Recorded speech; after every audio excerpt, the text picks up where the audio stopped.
Like and subscribe and click the bell icon to get new video updates.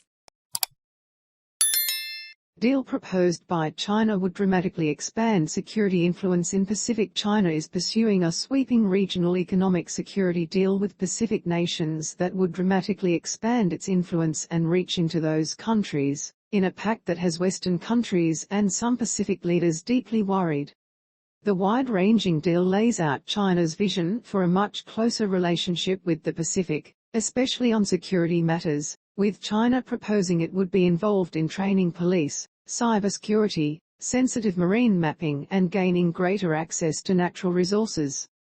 A draft of the deal, written in a similar style to the controversial bilateral security deal signed by Solomon Islands and China last month, and a 5-year action plan, both of which have been obtained by The Guardian, cover a huge range of issues, including trade, financing and investment, tourism, public health and COVID-19 support, establishing Chinese language and cultural exchanges, training and scholarships, as well as disaster prevention and relief.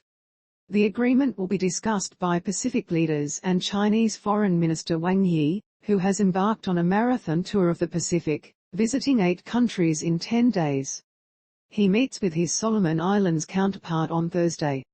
China is hoping the deal will be signed by 10 Pacific countries in Fiji next week when Wang hosts the second China-Pacific Foreign Ministers meeting.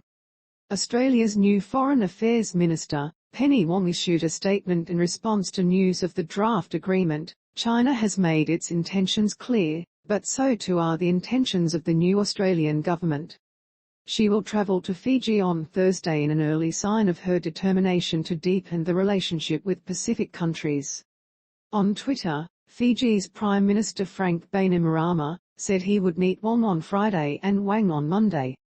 In a clear reference to the proposed deal, he wrote, "I've been asked about Fiji's agenda. At all tables, what matters most is our people and our planet, as well as respect for international law."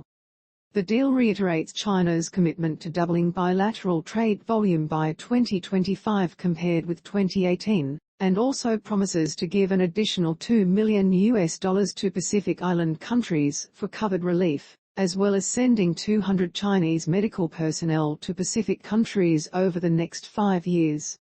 China is also offering 2,500 government scholarships to the region and will send 5 to 10 art troops to the islands, pending COVID rules. A key focus of the proposed deal is China's involvement in Pacific security.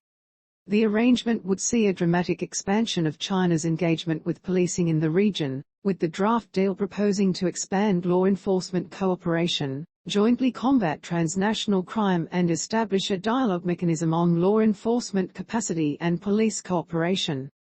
It puts a significant focus on China training Pacific police forces, something it is already involved in across the region, with China proposing to hold intermediate and high-level police training for Pacific Island countries and as a matter of urgency to hold the first China-Pacific Islands countries ministerial dialogue on law enforcement capacity and police cooperation later this year, as well as helping to construct laboratories for fingerprint testing, forensic autopsy, drugs, electronic and digital forensics.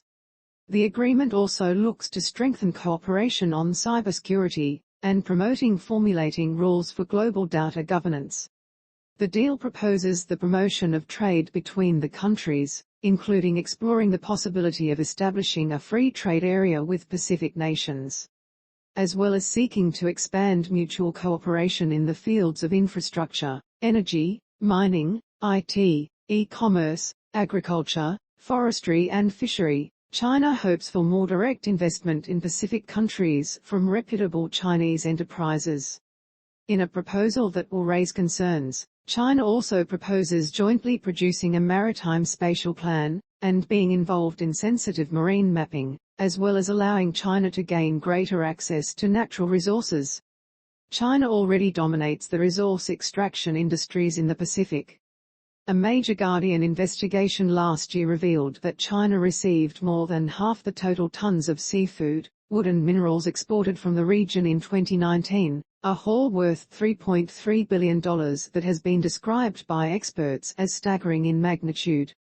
A survey of boats operating in the Pacific in 2016 found that China had 290 industrial vessels licensed to operate in the region at the time, more than a quarter of the total, and more than the 240 from all the Pacific nations combined. However, some Pacific leaders have reacted strongly to the deal. In a letter to 21 Pacific leaders seen by Reuters, the President of the Federated States of Micronesia, FSM, which is not